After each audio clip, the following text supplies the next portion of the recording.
There's something your father never told you. I sat down slowly. What do you mean? Can you come to my office tomorrow morning? 9 o'clock? I agreed, hung up, stared at my phone for 20 minutes. That night I barely slept. My grandmother had died 2 years ago, right before I started college. The funeral was small. Dad said she'd left everything to be divided equally among her children. No mention of grandchildren, no mention of me. At 8:45 the next morning, I walked into the law offices of Brennan and Associates. The receptionist led me to a corner office where an older man with silver hair sat behind a mahogany desk. Thank you for coming, he said, gesturing to a chair. I'm Thomas Brennan. I've been your grandmother's attorney for 32 years. He pulled out a thick file. Your grandmother, Dorothy, was a very particular woman. She knew exactly what she wanted and made sure it was documented properly. I don't understand. Dad said she left everything to her kids. Thomas's mouth tightened. Your father told you what was convenient. What your grandmother actually did was create a complex trust structure. She left the bulk of her estate, approximately $2.3 million, to be divided among her grandchildren when they turned 25. The room tilted. I'm sorry, what? You turn 25 next month, correct? I nodded, unable to speak. Your grandmother specified that each grandchild would receive an equal share,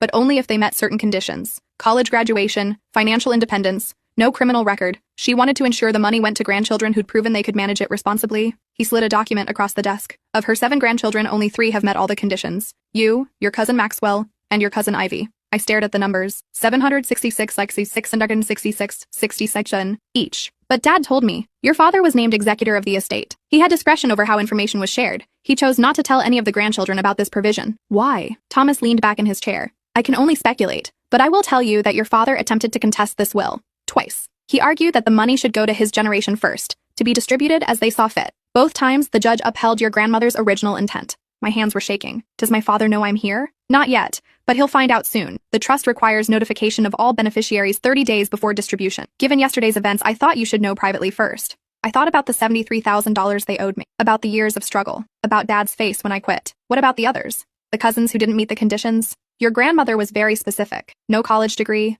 no inheritance. She set aside $50,000 for each grandchild's education. If they used it for something else or failed to graduate, their inheritance would be redistributed to those who did qualify. 4 cousins hadn't graduated. Their combined shares would be split 3 ways. I did the math in my head. Just over $1 million. There's one more thing, Thomas said. Your grandmother included a provision specifically about you. She wanted me to give you this if you ever came to my office before your 25th birthday. He handed me a sealed envelope. My name in my grandmother's handwriting. I opened it with trembling fingers. My dearest granddaughter, if you're reading this, something has gone wrong. Your father was supposed to tell you about the trust when you graduated high school. The fact that you're in this office means he didn't. I'm not surprised. Your father was always more interested in controlling money than earning it. When you were young, I watched him borrow from everyone who'd lend. I watched him make promises he never intended to keep. That's why I structured the trust this way. Not to punish him, but to protect you. I know about your college fund. I know